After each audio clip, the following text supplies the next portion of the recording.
warahmatullahi wabarakatuh.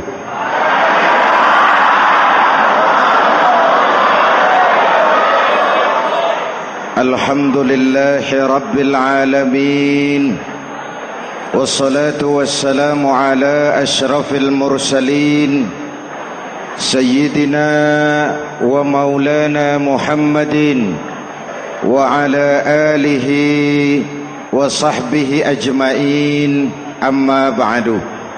Para ulama yang saya muliakan, hadirin hadirat ma'asyiral muslimin yang saya cintai, banyak kita alami perubahan-perubahan yang terjadi, baik perubahan yang menyangkut sosial budaya, lebih-lebih yang menyangkut sosial politik. Yang tidak banyak mengalami perubahan adalah sosial ekonomi. Bahkan angka kemiskinan kita naik menjadi 3/5 dari total penduduk kita hidup di bawah garis kemiskinan, dan 20% diantaranya miskin mutlak. Perubahan-perubahan yang terjadi menyadarkan kita kepada kebenaran Al-Quran ketika Allah menyatakan wa tilkal ayyamu nudawiluha bainan nas. Hari itu kami putar di antara manusia. Ada saat datang, ada waktu pergi. Ada hari lahir, ada saat kembali, ada waktu dilantik, ada saat menyerahkan jabatan. Hari kami putar di antara manusia dan hidup cuma sekadar menunggu giliran. Soalnya kemudian di tengah perubahan-perubahan yang terjadi begitu cepat, what must we do now?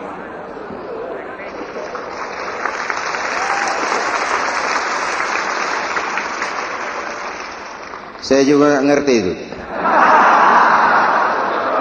Yang penting kan penampilan. Saudara-saudara kaum muslimin di seluruh tanah air, jadi pemimpin adalah pelayan bagi orang yang dipimpinnya. Okelah, perbaikan ekonomi, pembukaan lapangan kerja baru kita serahkan kepada pemerintah, karena kita percaya mereka orang-orang terpilih belaka yang dipilih dengan kepercayaan akan mampu membawa rakyat keluar dari kesulitan. Amin. Tugas kita sekarang di zaman susah meluruskan akidah. Jangan sampai mbah dukun yang naik ke permukaan. Betul? Islam misinya yang pertama membebaskan manusia dari kemusyrikan. 13 tahun Rasul berjuang di Mekah, menanamkan akidah, meluruskan keyakinan, membentuk iman. 13 tahun membebaskan manusia dari belenggu kemusyrikan. 13 tahun menanamkan la ilaha illallah Muhammadur Rasul dengan seluruh konsekuensinya. Kalau saya yakin tidak ada Tuhan selain Allah, saya tidak akan meminta tolong kecuali hanya kepada Allah. Saya tidak akan pernah takut kecuali hanya kepada Allah. Saya tidak akan menggantungkan hidup kecuali hanya kepada Allah. Saya tidak akan minta rizki kecuali hanya kepada Allah.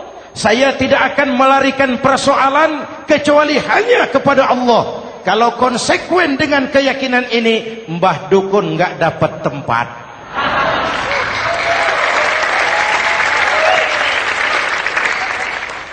Akur? Ayo lihat secara sederhana. Saya sandaran di tiang, tiangnya ambruk, sayanya jatuh. Saya sandaran di tembok, temboknya runtuh, saya juga runtuh. Saya sandaran kepada orang kaya, dia jatuh miskin, saya bangkrut. Saya sandaran kepada jenderal, dia pensiun, saya selesai. Tapi kalau saya sandaran hanya kepada Allah, Allah tidak akan pernah miskin, Allah tidak akan pernah lumpuh, Allah tidak akan pernah terpuruk, dan Allah tidak akan pernah berkurang kekuasaannya.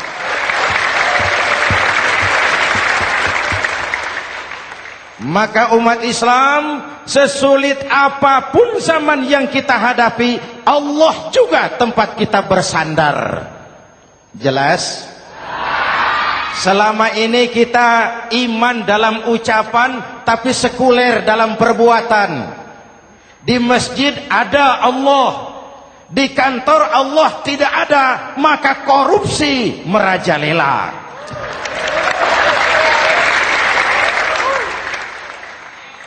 Di masjid ada Allah, di pasar Allah tidak ada, maka timbangan tetap curang.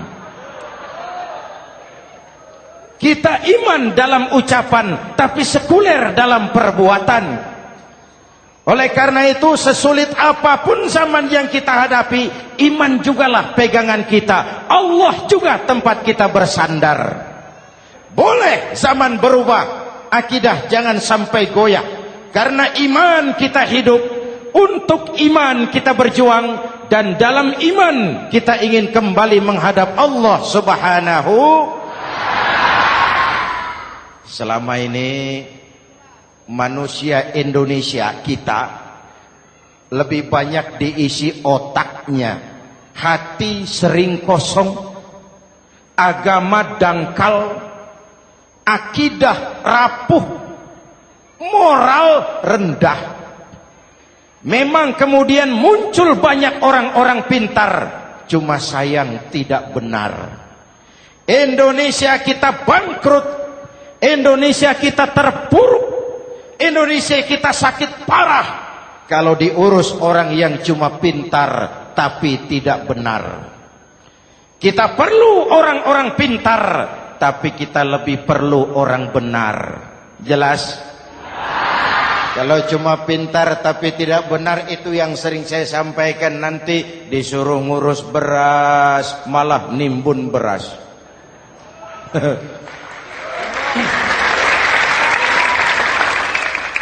Disuruh ngurus laut malah jadi bajak laut. Disuruh ngurus hutan rame-rame jadi orang hutan. Jutaan hektar hutan Indonesia kita ini merupakan kekayaan sumber daya alam kita yang harus digunakan bagi sebesar-besar kemaslahatan rakyat. Yang disuruh ngurus hukum malah bikin hukum seperti pisau, tajam ke bawah, tumpul ke atas. Jangan heran lalu di masyarakat muncul street justice, pengadilan jalanan, sebagai refleksi dari ketidakpuasan melihat sikap hukum yang sangat berpihak. Kalau yang kecil salah, hukum cepat-cepat ditegakkan.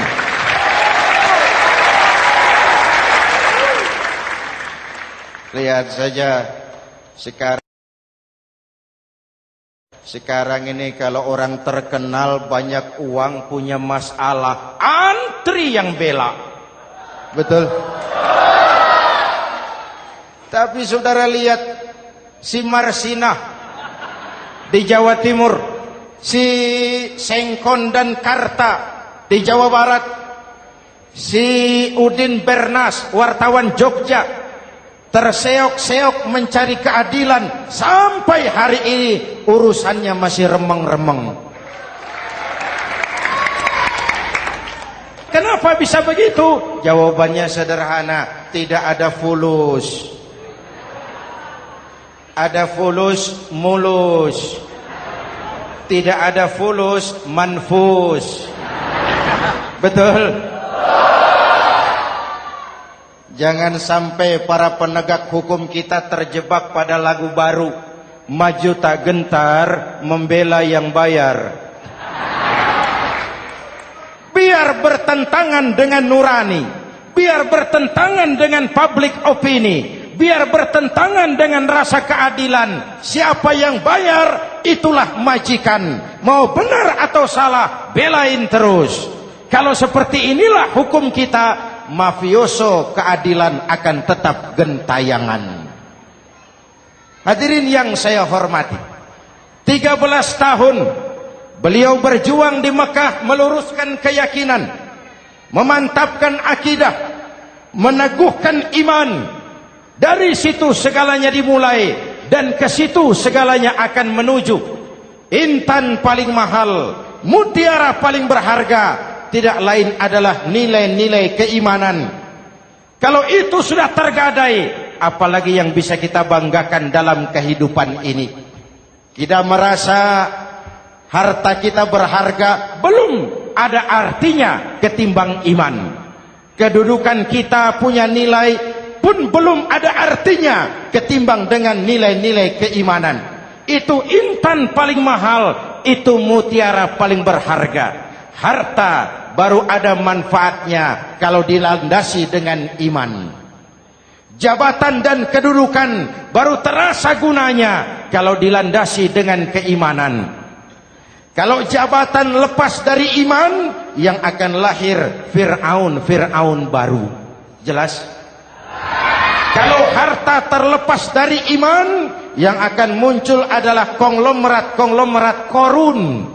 Kalau ilmu pengetahuan terlepas dari nilai dasar keimanan, maka yang akan muncul adalah ilmuwan pelacur yang menyalahkan yang benar, membenarkan yang salah untuk kepentingan pribadi. Dan kondisi seperti itu tidak akan membuat kita makin sehat. Oleh karena itu, pada kesempatan ini, pesan pertama saya, menghadapi zaman susah, tetap jaga akidah, tetap pelihara keyakinan. Kesulitan bukan untuk ditakuti, untuk diatasi. Hidup adalah kerja keras, bukan keajaiban. Perubahan tidak akan datang hanya dengan simsalabim abragadabra.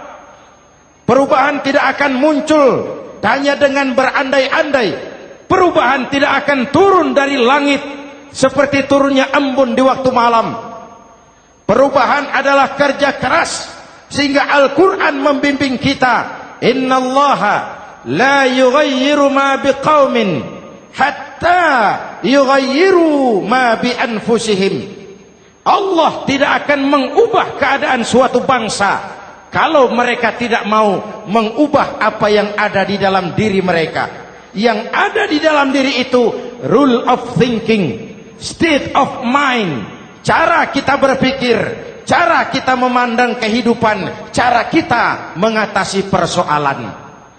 Hadirin yang saya hormati, inilah iman. Berangkat dari ini kita menyadari, ini ujian buat kita rakyat. Dan kita rakyat Indonesia ini kalau sama susah sih sudah kenyang. Ya Pak? Ya Pak?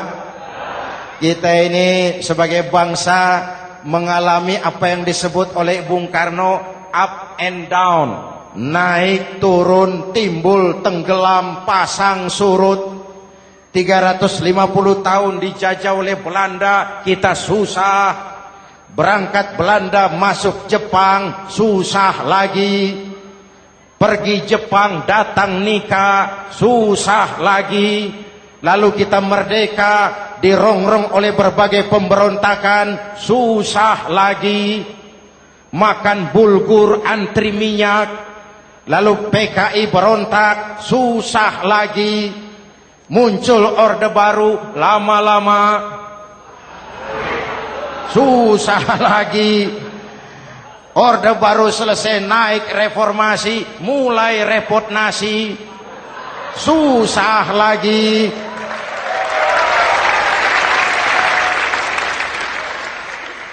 Kalau susah kita ini sudah akrab, sudah intim.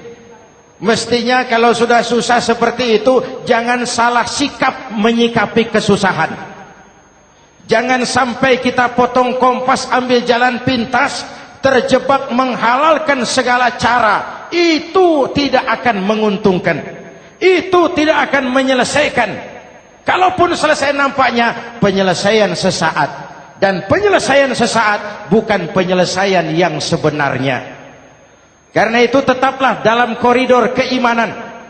Boleh zaman berubah, akidah jangan sampai goyah. Silahkan masa berganti, tapi keyakinan jangan mati. Sekali la ilaha illallah, sampai tetes darah paling penghabisan, tetap la ilaha illallah. Sanggup? 3 orang. Sanggup? 21. Sanggup? Kalau sanggup kita harus konsekuen. Saudara-saudara di seluruh tanah air, misi yang kedua dari Islam setelah membebaskan manusia dari kemusyrikan, membebaskan manusia dari ras diskriminasi, mengikat manusia dengan tali akidah. Sebelum Islam datang, manusia dibedakan oleh warna kulit, manusia dibedakan oleh faktor keturunan, manusia dibedakan oleh faktor harta dan benda. Adalah Rasul yang mengajarkan, innallaha la yanzuru ila suwarikum wala ila amwalikum walakin yanzuru ila qulubikum wa a'malikum. Allah tidak melihat potonganmu,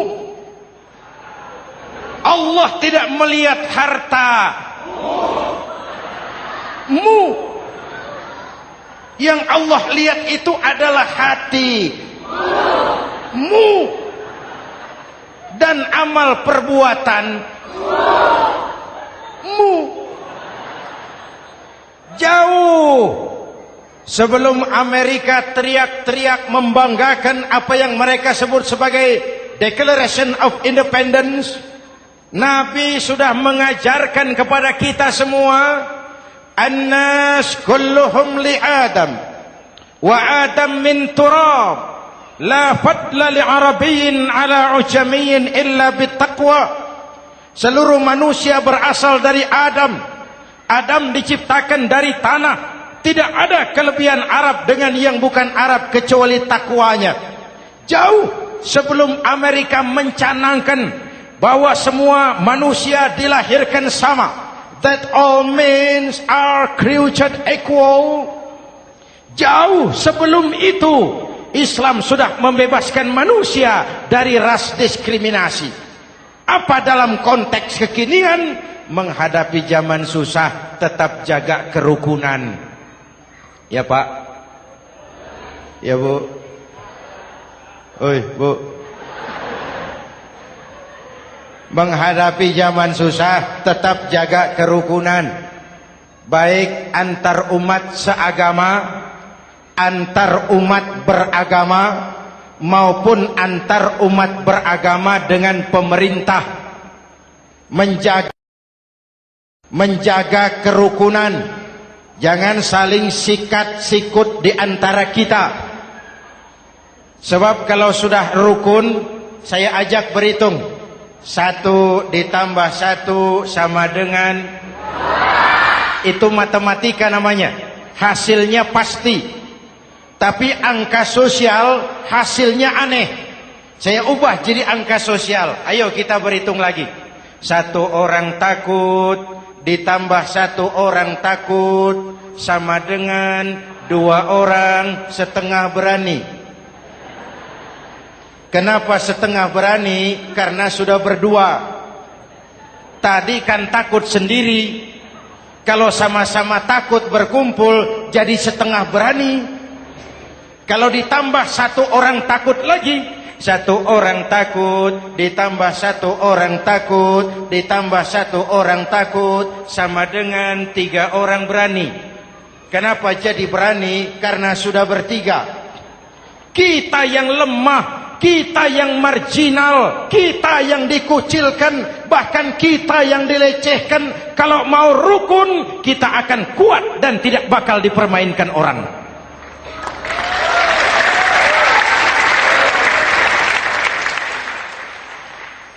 Tapi kalau rukunnya yang satu mau menikam yang lain, saya ajak berhitung lagi.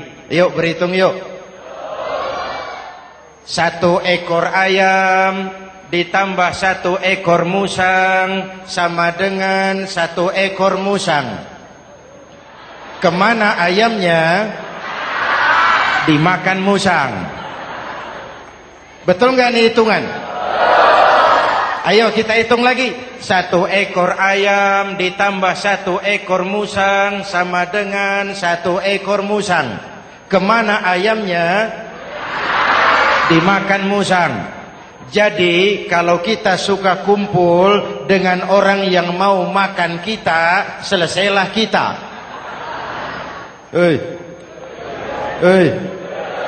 Maka kalau merasa kita ini ayam, yuk kumpul sama-sama ayam, pulang ke kandang ayam. Kalau ada ayam kumpul ke kandang musang, itu namanya ayam minum baygon. Jelas? Menjaga kerukunan. Pertama, antar umat seagama, sesama muslim harus saling menjaga, harus saling memelihara. Baik dia muslim yang jadi kapolri, baik dia muslim yang jadi kasat, baik dia muslim yang jadi pengusaha, baik dia muslim yang jadi petani, nelayan, guru, semua komit menjaga semangat kebersamaan, rukun antar umat seagama. Jelas? Jelas? Hadirin yang saya hormati, atas dasar itu saya ingatkan kembali, kita semua ingin persoalan terorisme dilepaskan kaitannya dari agama manapun. Tidak ada kaitannya terorisme dengan Islam, dengan Kristen, dengan Hindu, dengan Buddha. Tidak ada kaitannya terorisme dengan pondok pesantren.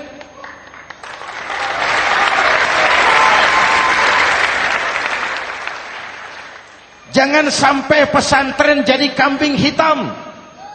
Karena sejak zaman penjajahan, pesantren sudah terbukti memberikan kontribusi bagi perjuangan memerdekakan rakyat Indonesia. Rukun antar umat seagama. Yang kedua, rukun antar umat beragama. Islam ini rahmatan lil. Jangankan manusia walaupun berbeda agama, binatang saja dihormati.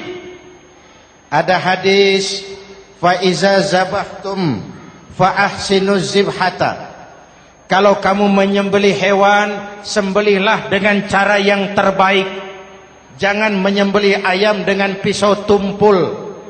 Itu namanya tidak berperi kebinatangan.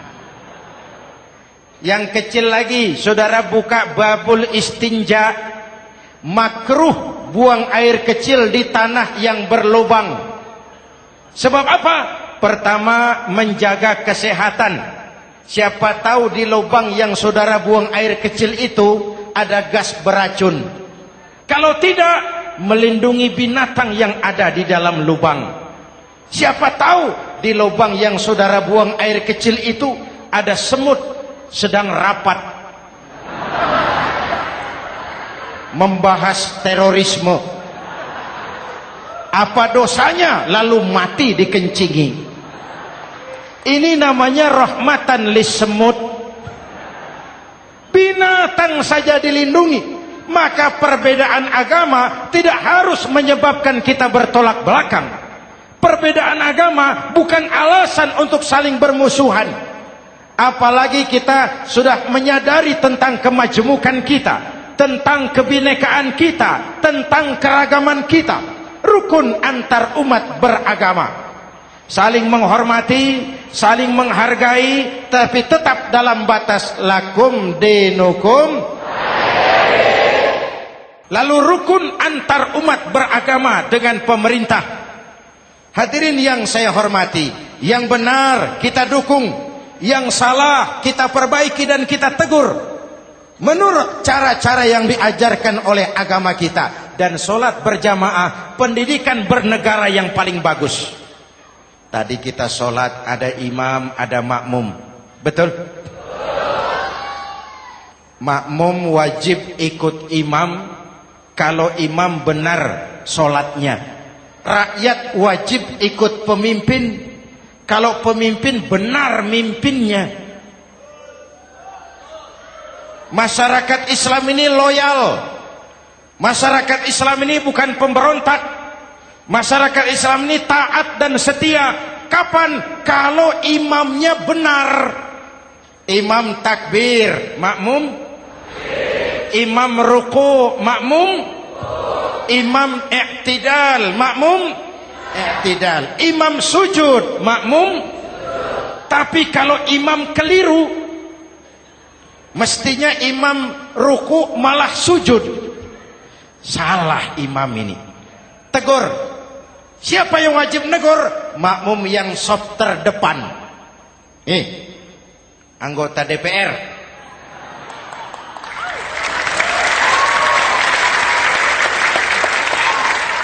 Ini wakil-wakil makmum ini. Saf di depan ini. Kalau imam keliru mereka paling tahu. Ngomong. Tegur. Bagaimana negurnya? Ada aturan main. Mestinya ruku, imam sujud. Salah ini imam. Subhanallah. Kan begitu negurnya. Betul? Tidak boleh juga imam keliru, makmum emosi. Main pegang. Weh, makmum salah. Hoi, hoi. Kacau solat. Betul? Anggota dewan ini, saf di depan. Itu kalau imam keliru. Satu saat imam buang angin. Namanya manusia bisa buang angin toh.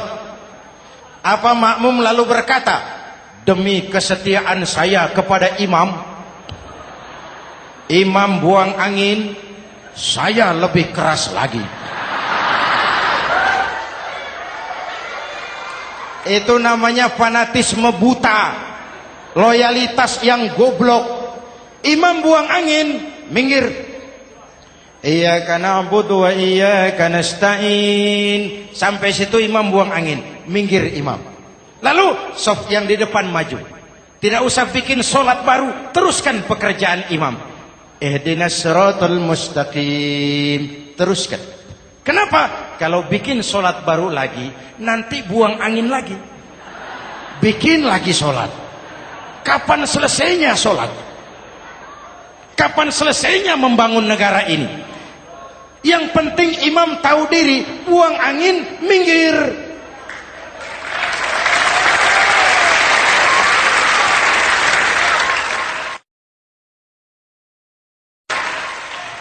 Ini kacaunya solat berjamaah kita sekarang. Kacaunya negeri kita sekarang. Banyak imam sudah buang angin, gengsi. Diam aja merasa nggak punya salah. Dikasih tahu sama makmum, imam tadi buang angin ya, malah jawab sedikit. Apa kalau sedikit lalu tidak batal solat itu? Mekanisme kehidupan sosial yang diatur lewat tuntunan solat berjamaah. Sehingga Nabi berpesan, kun imaman muta'an au ma'muman muti'an fala takun thalisan jazu'a. Kalau jadi pemimpin, jadilah pemimpin yang ditaati. Kalau jadi makmum, jadilah makmum yang mentaati. Jangan jadi golongan ketiga pemecah belah. Di depan tidak jalan, di belakang takut, ditaruh yang di tengah, di depan didorong, yang belakang ditendang. Ini namanya biang kerok. Saudara-saudara, dari uraian singkat ini saya ambil beberapa catatan pokok. Pertama, kalau ada intan paling mahal, kalau ada mutiara paling berharga dalam hidup kita, itu tidak lain adalah karena keyakinan. Hidup jadi indah, hidup jadi berharga, hidup jadi berarti kalau didasari atas sebuah keyakinan. Dan keyakinan itu tidak lain adalah nilai iman kita, akidah kita kepada Allah Subhanahu wa taala. Yang kedua, tetap menjaga kerukunan. Sesulit apapun zaman yang kita hadapi, kita tetap harus menjaga semangat kebersamaan. Kita harus tetap menjadi lem perekat yang menjaga keutuhan, baik sebagai bangsa maupun sebagai umat. Perbedaan adalah wajar, harus dihormati sebagai ciri kehidupan berdemokrasi. Tapi jangan perbedaan menjadi sebab kita bermusuhan, dan jangan perbedaan menyebabkan kita saling berpecah belah. Hormati perbedaan, jangan perbedaan dipandang sebagai permusuhan. Dengan akidah yang kuat dan kebersamaan yang kokoh, ayo kita hadapi kesulitan, kita atasi kesulitan, dan dengan kerja keras untuk menyongsong hari esok yang lebih pasti. Mari kita Fatihah, semoga Allah memelihara kita bangsa Indonesia. Ala hadhihi niyah wa ila hadratin Nabi. Al-Fatihah.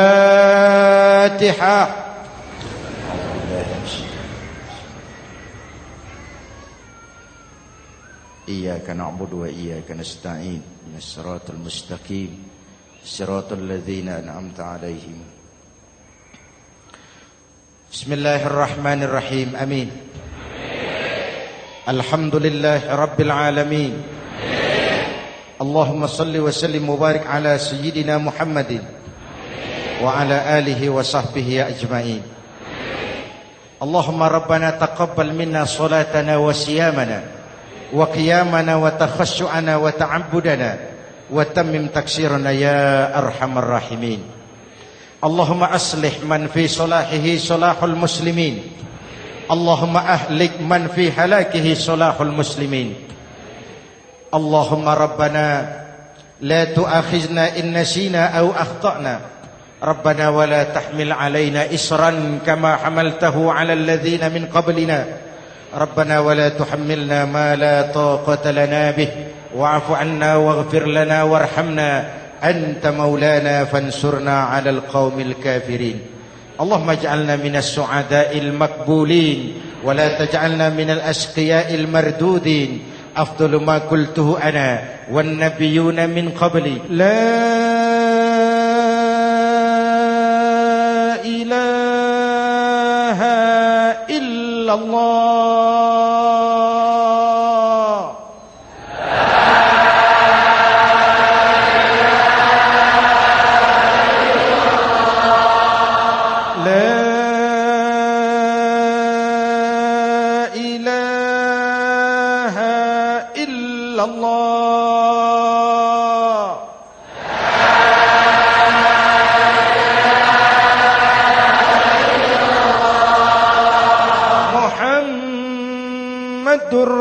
Rasul